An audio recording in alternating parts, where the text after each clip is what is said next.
Oi, gente, tudo bom?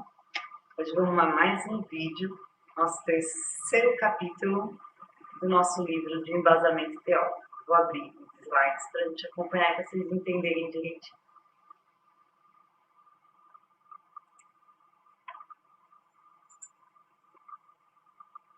Bom, para quem não sabe ainda, não está acompanhando os vídeos aí no canal, eu sou estudante da Uninter, Centro Universitário Internacional, e nós estamos em pandemia e tendo a oportunidade de fazer nossos estágios em formato de curso de extensão para levar informação para a comunidade.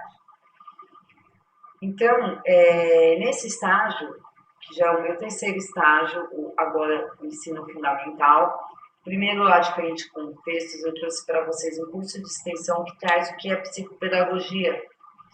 No segundo estágio, na educação infantil, eu trouxe para vocês um curso de extensão que fala sobre a psicomotricidade relacional.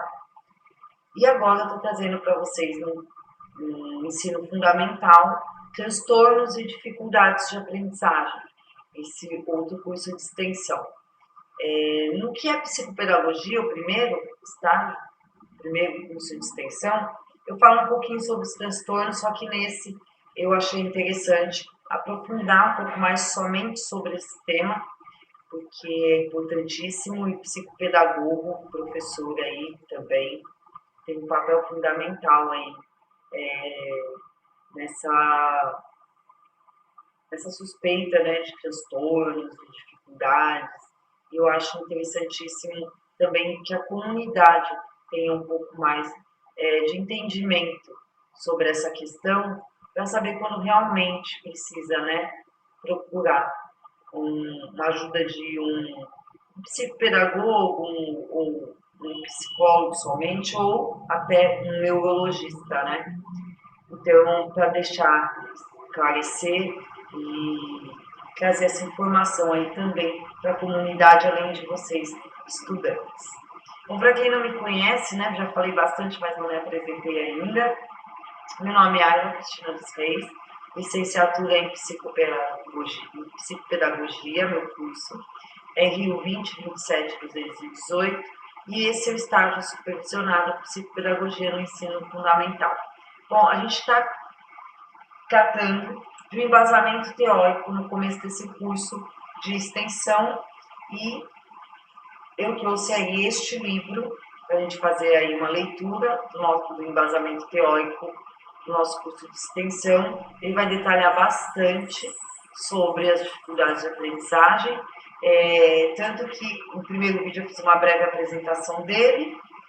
O segundo vídeo, falamos lá no capítulo 1, as concepções de ensino-aprendizagem, um breve resgate histórico, volta lá, dá uma olhadinha, bem interessante. Falamos do resgate histórico. No segundo capítulo, falamos sobre dificuldades de aprendizagem, um olhar psicopedagógico. E agora, no terceiro capítulo, nosso quarto vídeo, né, porque temos um vídeo de apresentação, eu vou falar para vocês, vamos tratar no capítulo 3, transtornos funcionais específicos da aprendizagem, disgrafia, desortografia, dislexia e descalculia. Eu vou trazer aqui uma citação de Bacon, 2006, página 65. Não há que seja tão difícil de aprender como o conhecimento das línguas e o domínio da geometria e da aritmética, por causa da sutileza complexa das demonstrações com figuras e números, salvo se isso se tenha aprendido desde jovem. Ao contrário, não existe dificuldade quando se tem um bom mestre e a elas a gente se dedica com zelo e confiança. Então, todos podem aprender. Então, nesse capítulo, vamos analisar e discutir alguns dos transtornos funcionais específicos mais comentados nos espaços escolares. Então, vamos lá. Alguns né, dos transtornos funcionais específicos mais comentados nos espaços escolares, relacionados especificadamente às dificuldades de aprendizagem, assim como apontar as características de cada um deles para que o psicopedagogo possa compreendê-los melhor. Diante da demanda de casos atendidos nos consultórios, assim como durante os atendimentos nas instituições escolares, com afirmativas muito contundentes de que o sujeito que se apresenta ali é disléxico, pelo fato de ainda não saber ler e escrever. Não que, de fato, não o seja. Passamos a nos questionar o quanto a definição de um diagnóstico acaba se tornando mais um rótulo para o aluno que enfrenta um processo de aprendizagem conturbado do que um instrumento de auxílio para solidificar instrumentos para seu aprendizado. Nesse sentido, esse capítulo foi organizado para desmistificar o imaginário das pessoas e, principalmente, dos professores sobre os transtornos de aprendizagem. Nesta parte da obra, pretendemos trazer reflexões teóricas e possíveis esclarecimentos a respeito de cada um desses transtornos, para que tanto professores como psicopedagogos, principalmente, não caiam na falácia de nomear o sujeito por suas atuais características diante do aprendizado, as quais podem ser de ordem temporária ou não, mas também que poderão ser consequência de outros fatores que não os transtornos específicos de aprendizagem, como afirmamos anteriormente no capítulo 2. Para tanto, retomemos um dos conceitos de transtornos. Segundo a classificação estatística internacional de doenças e problemas relacionados à saúde, 10ª revisão, CID-10, o termo transtorno é utilizado para indicar a existência de um conjunto de sintomas ou comportamentos clinicamente reconhecível, associado, na maioria dos casos, a sofrimentos e interferência com funções pessoais. CID-10, 1993, página 5. No caso dos transtornos específicos do desenvolvimento das habilidades escolares, o CID-10 destaca que, para que sejam comprovados tais transtornos, o sujeito deve apresentar os seguintes aspectos. O início do transtorno deve ocorrer invariavelmente no decorrer da infância. Um comprometimento ou atraso no desenvolvimento de funções que são fortemente relacionados à maturação biológica do sistema nervoso central. E, por fim, um curso estável que não envolve remissões, desaparecimentos e recaídas, que tendem a ser características de muitos transtornos mentais. Contudo, diante da última descrição, Colello nos alerta que não podemos,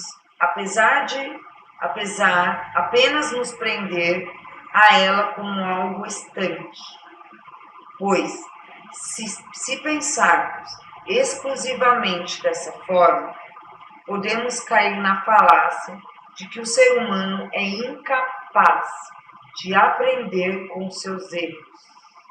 Ou seja, a realidade do fracasso do ensino parece irrelevante. Ou, como descrevem Mongen e Costa, devemos observar que tais aspectos de aprendizagem são classificados em duas categorias: as dificuldades naturais ou secundárias e os transtornos. Como dificuldades naturais, consideramos as dificuldades experimentadas por todos os indivíduos em alguma matéria ou em algum momento de sua vida escolar. São, em geral, dificuldades naturais, evolutivas e, portanto, transitórias, que tendem a desaparecer a partir de um esforço maior do aluno ou da ajuda de professor particular. Então, elas são, em geral, dificuldades naturais, evolutivas e, portanto, transitórias, que tendem a desaparecer a partir de um esforço maior do aluno ou da ajuda de um professor particular. Joen Costa, 2006, página 105. Já as dificuldades secundárias são os transtornos que atuam antes no desenvolvimento humano normal e depois na aprendizagem específica. De acordo com as autoras, nesse subgrupo estão incluídas as pessoas com deficiência mental, sensorial e aquelas com quadros neurológicos mais graves ou com transtornos emocionais significativos. É importante destacarmos que as dificuldades de aprendizagem secundárias citadas, tanto na área neurológica quanto psicológica, podem ser comórbidas com transtornos de aprendizagem, e isso torna ainda mais complexo o diagnóstico psicopedagógico. Um exemplo seria a criança que tem um transtorno de déficit de atenção e hiperatividade, TDAH, que será visto detalhadamente no próximo capítulo, o qual secundariamente afeta a sua aprendizagem. Já os transtornos de aprendizagem, como descritos nos principais manuais internacionais de diagnóstico, CID-10 e DSM-4-TR, que é Manual Diagnóstico e Estatístico das Perturbações Mentais, são de 3 tipos apenas: da leitura, da expressão escrita ou soletração e das habilidades matemáticas, o menos estudado, que se manifestam em 3 níveis de gravidade: leve, moderado e grave. Este nível grave constitui a chamada dislexia. Joen Costa, 2006, página 105. Diante de tais questões, o uso de instrumentos na avaliação psicopedagógica, segundo Joen Costa, gera algumas controvérsias, pois certos profissionais acreditam que os instrumentos devem ser utilizados apenas para rotular o sujeito, encaixando em um perfil esperado. Em contrapartida, existe um grupo de profissionais que acreditam que os instrumentos de avaliação são um recurso para entender o funcionamento cognitivo e nortear a intervenção, como qual as autoras desta obra coadunam com as ideias. Bom, nessa perspectiva, a avaliação psicopedagógica abrange aspectos tanto quantitativos como qualitativos. Um helicóptero aqui.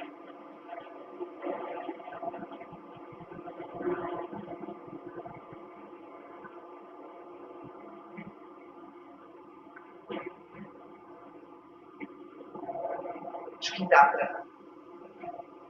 Os primeiros referem-se às informações sobre habilidades específicas ou aquisições de indivíduos em comparação a seus pares da mesma idade. A grande vantagem dessa abordagem é permitir a retestagem com confiabilidade e validação.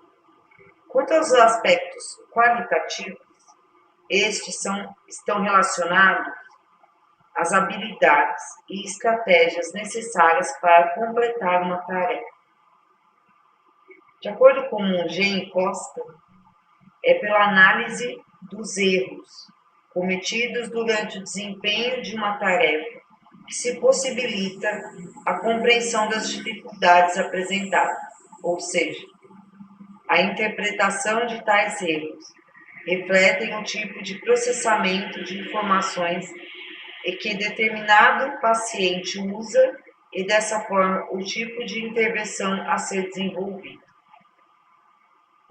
Posto isto, a partir deste momento, descreveremos cada um dos tipos de transtornos funcionais específicos, preocupando-nos em deixar claro suas definições, características e como se dá a atuação do psicopedagogo ante tais transtornos. Ante a tais transtornos. Bom, da linguagem normal aos transtornos de linguagem oral, escrita e matemática. Notamos que hoje há um crescente interesse no campo da neurociência, assim como das áreas de fonoaudiologia, pedagogia, psicologia, entre outros, nos estudos ligados ao aprendizado e desenvolvimento da linguagem. Tal preocupação se deve ao aumento do número de transtornos da linguagem na infância. De acordo com Pedroso e Rota, atualmente, os transtornos da linguagem são problemas comuns na infância, com uma prevalência estimada entre 1% e 12%, com média de 5% das crianças pré-escolares e recém-entradas na escola, incidindo em 2 a 4 meninos para cada menino.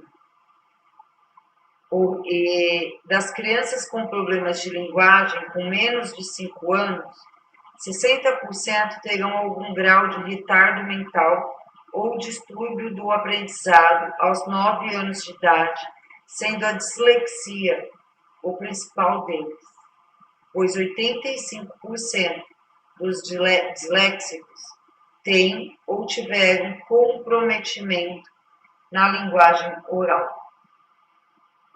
Para a compreensão, portanto, da natureza e das causas desses transtornos, o psicopedagogo deve possuir, primeiramente, um sólido conhecimento sobre a estrutura básica e o desenvolvimento da linguagem normal, para, em seguida, compreender a evolução dos distúrbios da comunicação humana. De acordo com Cricelli, citado por Pedroso e Rota, a linguagem é a expressão e a recepção de ideias e sentimentos. Ou, em uma definição mais ampliada dos autores, a linguagem é a forma peculiar que o homem tem de se comunicar com seus semelhantes por meio de símbolos gestuais, orais ou escritos. Os autores destacam que, durante o século XIX, pautados nos estudos realizados por Broca, ao dizer que falamos pelo hemisfério esquerdo, por este ser considerado a sede da linguagem, teve início o conceito de assimetria hemisférica, ou seja, valorizava-se o fato de haver um hemisfério predominante para cada tipo de função. Nas palavras dos autores, esse pensamento apontava que a função simétrica dos hemisférios cerebrais tem relação com o desenvolvimento, sendo que, no recém-nascido, a assimetria hemisférica já está presente e pode ser observada até na vida fetal. No entanto, com o desenvolvimento das funções cerebrais, que vão progressivamente se diferenciando, se tornam cada vez mais claras a simetria e a especialização hemisférica.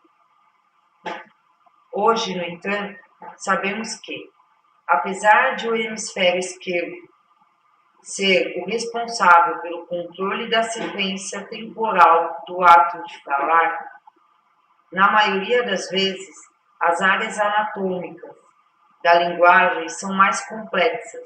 Sendo assim, na criança, portanto, não há centros pré-formados, senão pré-formas de organização, que tomam forma à medida que se faz a comunicação. O desenvolvimento da linguagem possui uma sequência quase sempre constante, porque depende da programação genética, mas também de ouvir a fala de outras pessoas, o estímulo do ambiente.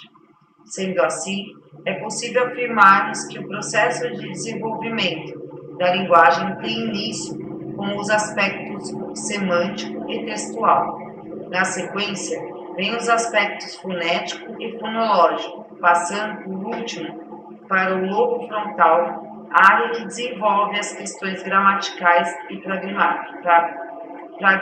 pragmáticas. Apesar de a linguagem possuir em seu desenvolvimento etapas bem definidas, Pedroso e Rota nos alertam que podem ocorrer variações dentro do normal. O primeiro passo, portanto, para identificar ou avaliar se há alguma questão que comprometa o desenvolvimento da linguagem é realizar uma anamnese detalhada, que busque informações sobre os períodos pré e perinatais, assim como investigar a respeito de doenças ou traumatismos de crânio que ocorreram até o momento do atendimento. Durante esse período de investigação, faz-se necessário que, além dos transtornos específicos da linguagem oral ou disfasias, também sejam introduzidas as possibilidades de alteração da fonação ou disfonias, da articulação da palavra, como as disartrias e dislalias, os distúrbios do ritmo, a gagueira e o retardo do desenvolvimento da fala. Agora, mediante o breve relato de como se dá o desenvolvimento normal da linguagem, partiremos para as definições específicas de cada um dos transtornos específicos da linguagem, assim como suas implicações no processo de aprendizagem do sujeito que o apresenta, em um trabalho psicopedagógico a ser desenvolvido. Vamos falar agora, então, de disgrafia e disortografia. A escrita é um processo que envolve a conversão de pensamento em símbolos gráficos e sequenciais. Assim, conforme descreve-se a escrita representa não somente a última e mais complexa habilidade adquirida durante o processo de desenvolvimento, mas também é a mais vulnerável a danos, perdas e influências genéticas adversas. Assim, se voltarmos um pouco na história da escrita, ao longo do processo histórico-cultural do homem, observaremos que ele criou códigos para expressar os significados que ações, objetos, entre outras coisas, representavam para si e para uma das épocas pela qual passou na história humana.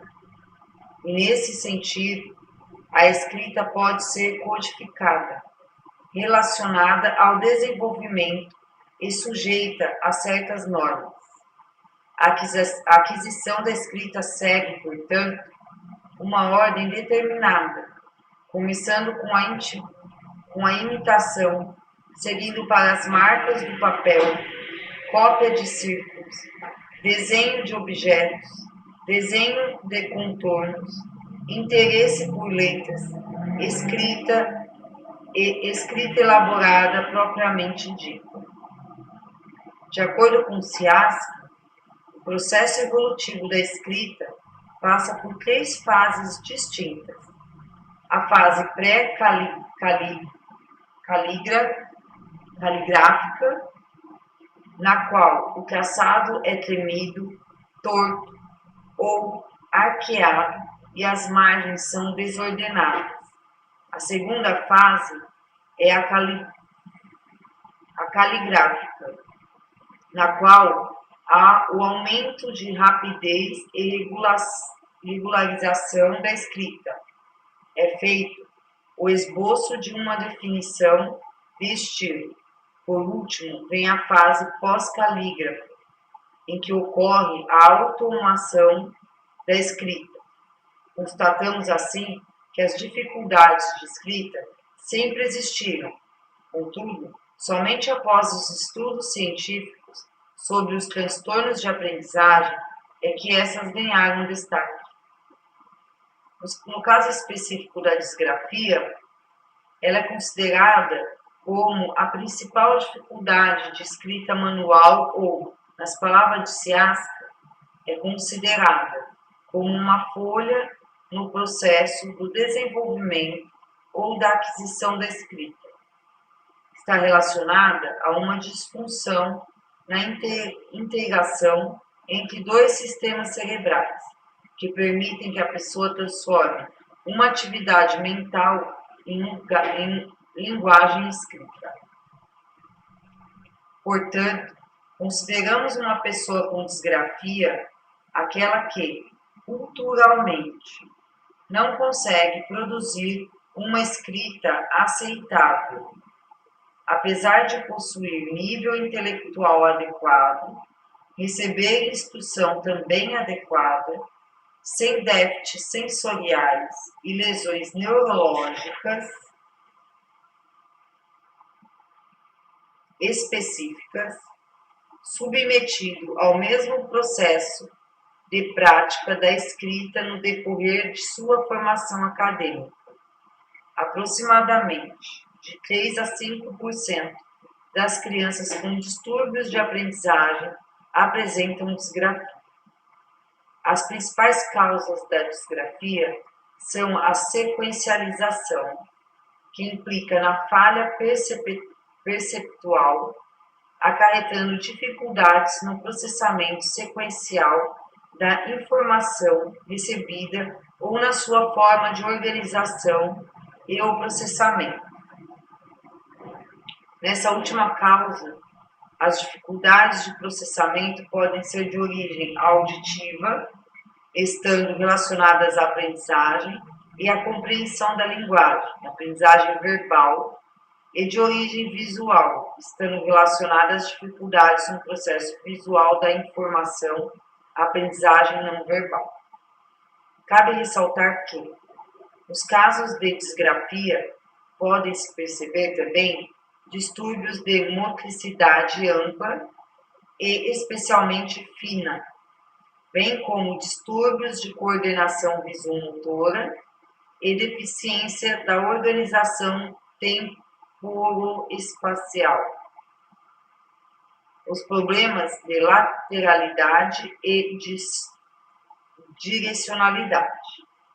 Segundo Krenit, Gonçalves e Rodrigues, a disgrafia é diagnosticada antes do fim da primeira série escolar e, para o diagnóstico desse distúrbio, o psicopedagogo pode recorrer a escalas de avaliação disponíveis na literatura e, após a identificação, proceder à intervenção precocemente, de modo a solucionar ou minimizar o problema de caligrafia. Para Pérez, citado por Rodrigues, a reeducação da disgrafia deve ser ampla e abranger os seguintes aspectos: método de relaxamento global e segmentária, reeducação grafo-motora, reeducação da letra, sistematização da escrita e exercícios de aperfeiçoamento. Diferentemente da disgrafia, a desortografia é a incapacidade para transcrever corretamente a linguagem oral. Caracteriza-se pelas trocas ortográficas e confusões com as letras. Esta dificuldade não implica a diminuição da qualidade do traçado das letras. Essas trocas são normais nas primeiras séries do ensino fundamental, porque a relação entre a palavra impressa e os sons ainda não está totalmente dominada. Porém, após estas séries, se as trocas ortográficas persistirem repentinamente, é importante que o professor esteja atento, já que pode se tratar de uma desortografia. Moussinho diz assim, complementando a definição de Grenite e Gonçalves, coloca-nos que, mesmo sabendo da interferência das habilidades de decodificação alfabética na aprendizagem da ortografia, elas não são suficientes para alcançar o sucesso sem o conhecimento ortográfico.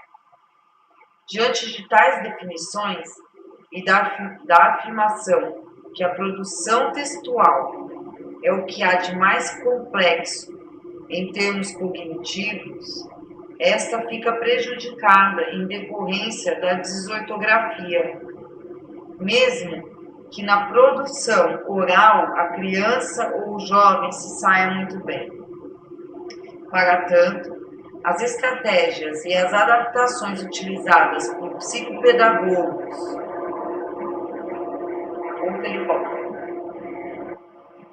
e professores devem buscar o desenvolvimento das habilidades da escrita, incluindo sempre atividades de soletração, consciência fonológica, ortográfica e morfológica, além de composições.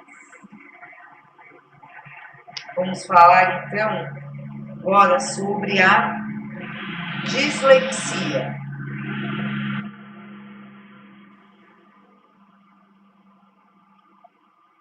A palavra dislexia, de origem grega, vem das raízes dis, que significa distúrbio ou disfunção, e lexis, que significa palavra, ou em latim, leitura.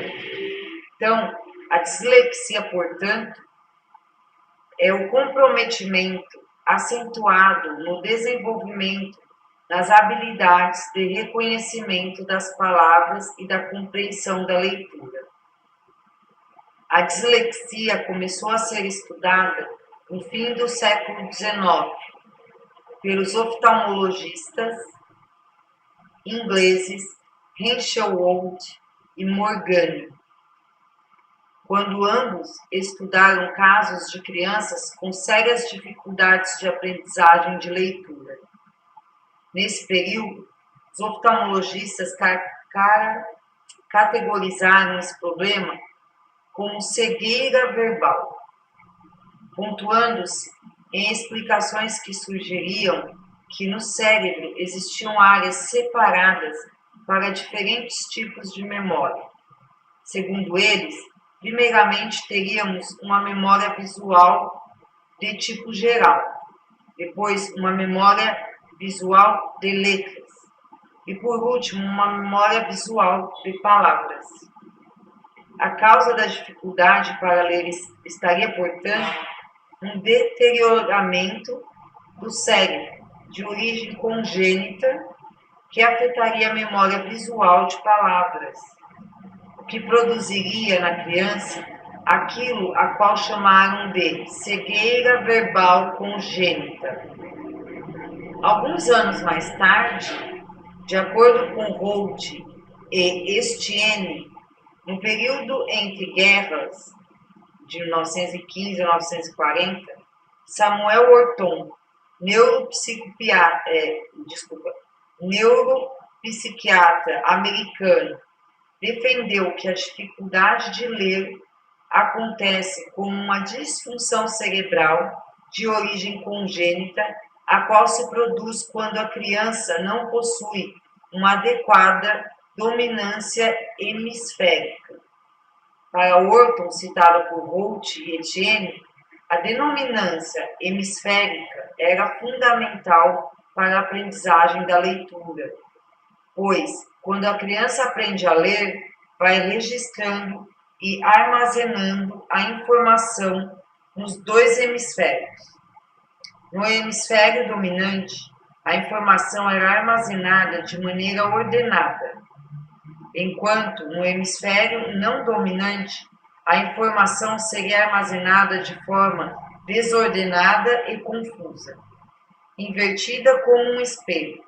Para ler o hemisfério dominante, deve anular a informação do hemisfério não dominante. Se isso não se processa, devido a uma ausência de dominância hemisférica, produziria uma série de erros na leitura, inversões, omissões, substituição de sons, leitura em espelho, entre outros.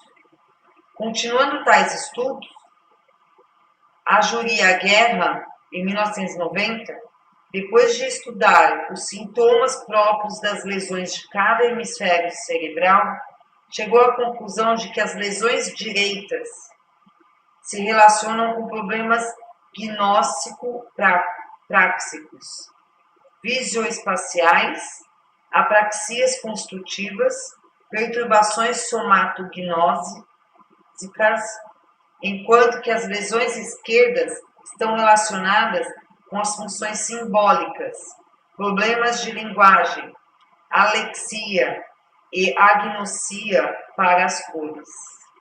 Já em 2000, Janquete e Capellini, citados por Rota e Pedroso, afirmam que a dislexia é um distúrbio neurológico de origem congênita que acomete crianças com potencial intelectual normal, sem déficits sensoriais, com suposta instrução educacional apropriada, mas que não conseguem adquirir ou desempenhar satisfatoriamente a habilidade para a leitura ou escrita, ou as duas juntas.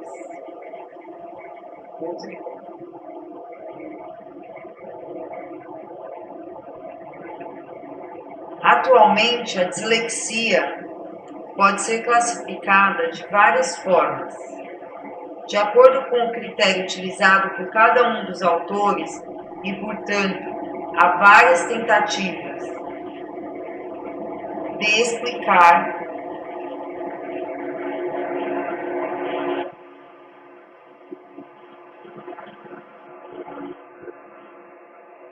a fisiopatologia da dislexia.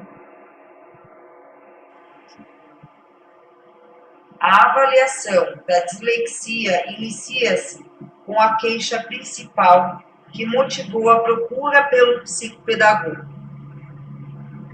O mais comum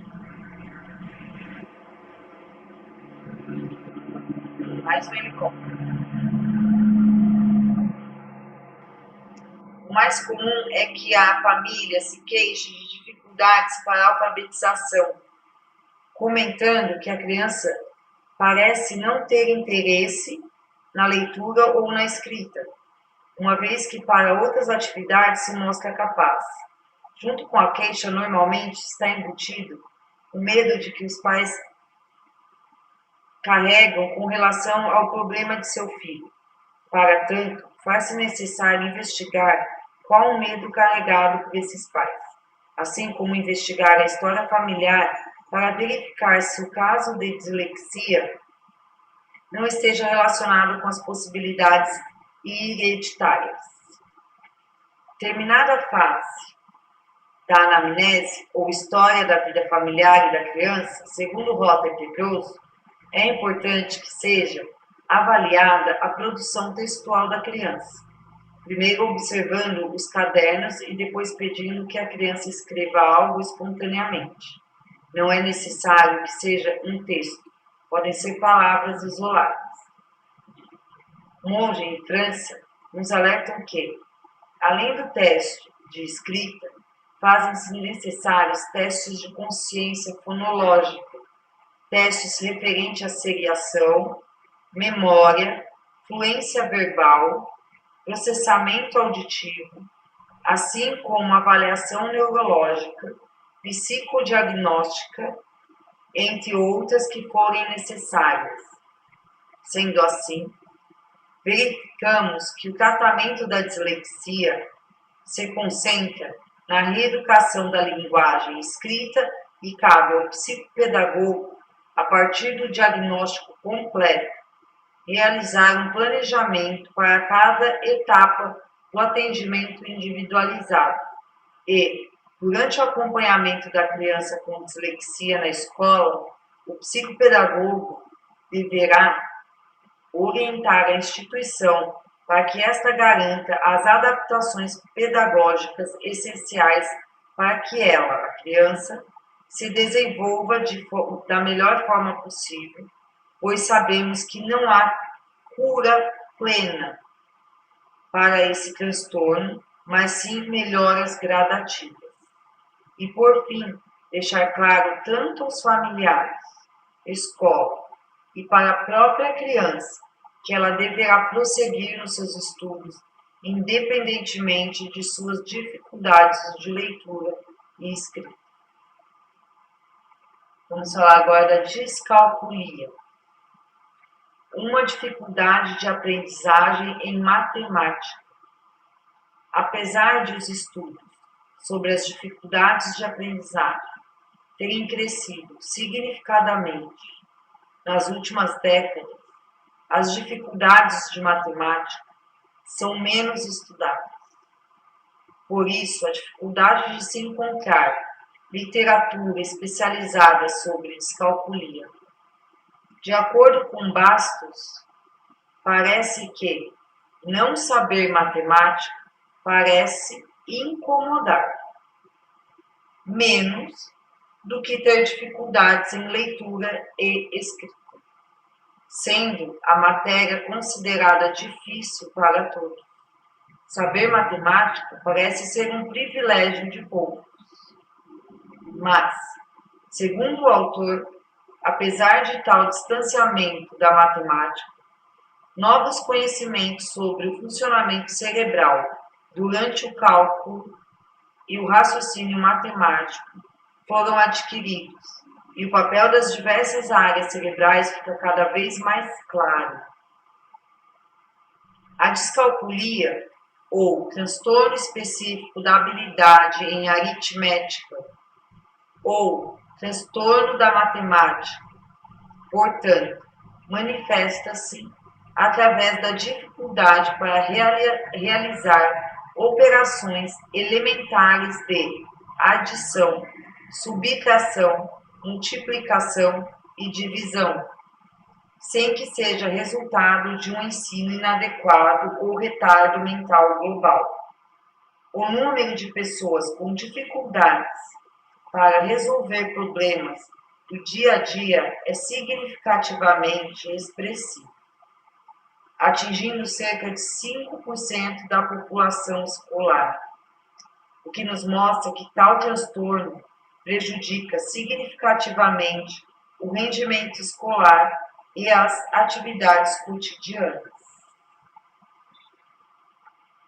Cabe ressaltar que, apesar de tantas falácias sobre os conceitos matemáticos e a sua aprendizagem, a aritmética é uma habilidade básica do cérebro humano. pois os números fazem parte de nosso cotidiano. Em nós, humanos, a representação da quantidade numérica se envolve no primeiro ano de vida, servindo futuramente de base para o aprendizado dos símbolos numéricos e dos cálculos. Para diagnosticar a descalculia, o psicopedagogo deve contar com uma equipe interdisciplinar que faça um diagnóstico com base em instrumentos adequados e no estudo de neuroimagem, promissores para o entendimento do distúrbio do aprendizado em matemática. Vale lembrar que, no Brasil, ainda não existe um protocolo válido para a avaliação da descalculia, pois, segundo Silva e Santos, apesar de no Brasil se encontrarem disponíveis instrumentos de avaliação das habilidades matemáticas infantis, a maioria destas medidas não foi desenvolvida especificadamente para discriminar diferentes aspectos dessas habilidades.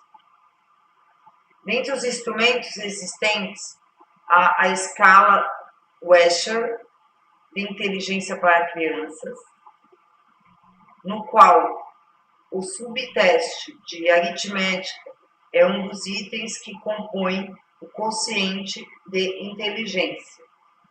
Há também o teste de desempenho escolar,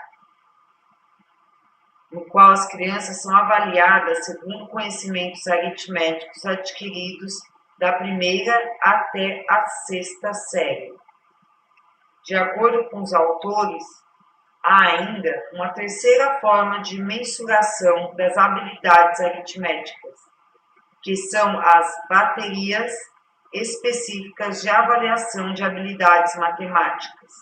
Tais instrumentos não se restringem à avaliação do cálculo propriamente dito, mas avaliam os aspectos que subsidiam o cálculo, ou seja, a contagem, a comparação de números e a transcodificação.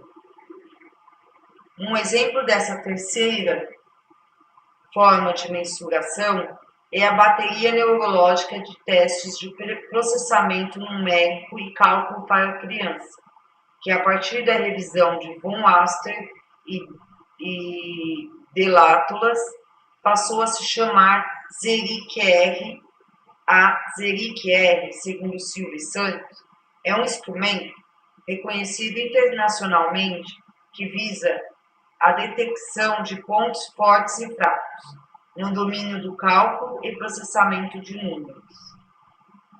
No Brasil, a ZERIC-R foi adaptada e validada pelo Laboratório de Neuropsicologia da Unesp, Campos de Assis, estudo coordenado pela professora doutora Flávia Luiza dos Santos. Sabemos, por fim, que a intervenção das crianças com descalculia será bem-sucedida se as noções elementares de matemática forem trabalhadas primeiramente com experiências não verbais, para depois se trabalhar com os fatos aritméticos em si. E, para tanto, o psicopedagogo pode contar com parceria entre a neurociência, as ciências do desenvolvimento humano e a educação para tomar decisões que não sejam unilaterais, bem como ampliar seu trabalho enquanto sujeito de prevenção, mas também de reabilitação dos transtornos de aprendizado. Bom, vamos finalizar esse capítulo, que a gente teve aqui como objetivo apresentar, como ocorrem os transtornos específicos da aprendizagem, principalmente os que tangem as dificuldades de linguagem e matemática. Então, para tanto, nós buscamos aí na literatura vigente, bem como nos estudos realizados na prática de consultório e atendimento institucional, ampliar o olhar do psicopedagogo ou de outros profissionais que estejam assistindo esse vídeo, para o estudo, né, detalhado e sólido dos processos que envolvem o desenvolvimento de cada um dos tipos de transtornos específicos de aprendizagem. Temos claro que a explanação dada não sanará, né, todas as dúvidas que surgirão na prática do psicopedagogo, ou dúvidas aí de você que está assistindo. Afinal, cada caso possui suas particularidades e necessidades específicas. Né? Contudo, acreditamos que esse capítulo serviu de apoio, né, para complementar a formação ou informação com questões de cunho teórico essenciais para a prática psicopedagógica ou outros. Eu vou trazer aí artigos e para a gente falar um pouquinho mais sobre cada um desses transtornos específicos da aprendizagem, né? A disgrafia, a desortografia, a dislexia, a descalculia. Nós chamamos as DIS, tá? Então, eu vou trazer, a gente vai se aprofundar mais para frente sobre cada uma delas, para vocês entenderem melhor sobre as DIS, né? Esses transtornos específicos de aprendizagem, tá? Tem uma indicação cultural? Sim. Neuropsicologia. Na obra Neuropsicologia, o professor de neurologia das faculdades de medicina e de farmácia de Poitiers, localizado no centro-oeste da França, Roger Gil, é o nome do autor do livro. Ele traz contribuições significativas e contundentes para a compreensão dos futuros ou atuais psicopedagogos sobre cada um dos tipos de transtornos específicos de aprendizagem, assim como um texto coeso e preciso, com contribuições da neuropsicologia para os estudos de tais questões. O autor avança em seus estudos e vai além dos transtornos de aprendizagem mais discutidos e conhecidos, entrando na área de outros transtornos que, à primeira vista, não são tão conhecidos, mas que após sua leitura minuciosa verificamos que são tão frequentes e recorrentes nas salas de aula como os demais. Então, aí, mais uma indicação cultural, um livro de Roger Gil, Neuropsicologia. Segunda edição, São Paulo Santos, 2005. Se você se interessou, parece um ótimo livro. Eu nunca li, mas vou procurar porque fiquei interessadíssima em ler o livro aí de Roger Gil, Neuropsicologia. Bom, encerramos aqui o nosso terceiro capítulo e peço para vocês participarem, então, desse curso de extensão. E como?